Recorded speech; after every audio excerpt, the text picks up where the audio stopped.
সালামু আলাইকুম দর্শক। আজকে দেখতে পাচ্ছেন আমার হাতে ডেট শু। এটা দিয়ে আপনারা সহজেই প্রেগনেন্সি টেস্ট করতে পারবেন।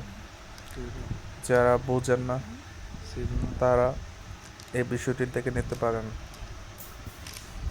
প্রথমে এটি করে নেবেন, তারপর এটির মধ্যে যে কাঠিটি থাকবে এটি বের করে নেবেন। আগে থেকেই রাত্রে ফজর নামাজের সময় ঘুম থেকে উঠে ইউরিন থেকে কিছু অংশ নিয়ে রাখবেন। রাখার পর এটার মধ্যে কাটিয়াসেন নিয়ে এটার মধ্যে 2 থেকে 3 ফোঁটা দিয়ে দিবেন। দিয়ে 1 থেকে 3 মিনিট পর্যন্ত অপেক্ষা করবেন।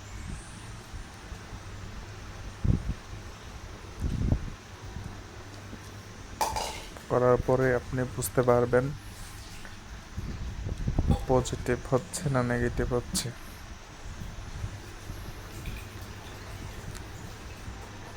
সর্বোচ্চ 3 মিনিটের মতো সময় নিতে পারে।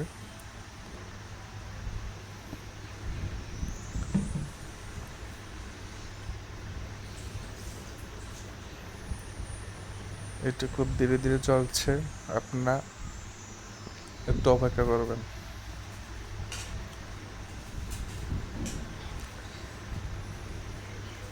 এটার মধ্যে একটি রেখা চিহ্ন দেখা যাচ্ছে, একটি রেখার চিহ্ন দেখা গেলে নেগেটিভ। আমরা আর একটু অপেক্ষা করে দেখি 2টি উঠে কিনা। সর্বোচ্চ 3 মিনিট পরে আমরা শিওর হয়ে যাব ইনশাআল্লাহ।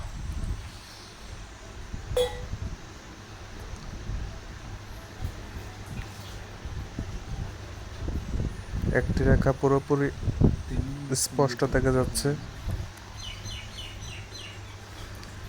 নেগেটিভ আসছে। আমাদের টেস্ট হয়ে গেছে। আপনারা যারা টেস্ট করবেন প্রত্যেকে এই নিয়মে এইভাবে চেষ্টা করবেন। এর পেছনের পার্টে কীভাবে ইউজ করবেন লেখা আছে, শুধু দেখে নিলে চলবে। আজকের ভিডিওটি এখানেই শেষ করছি। নতুন হলে সাবস্ক্রাইব করবেন। ভালো থাকবেন। আল্লাহ হাফেজ।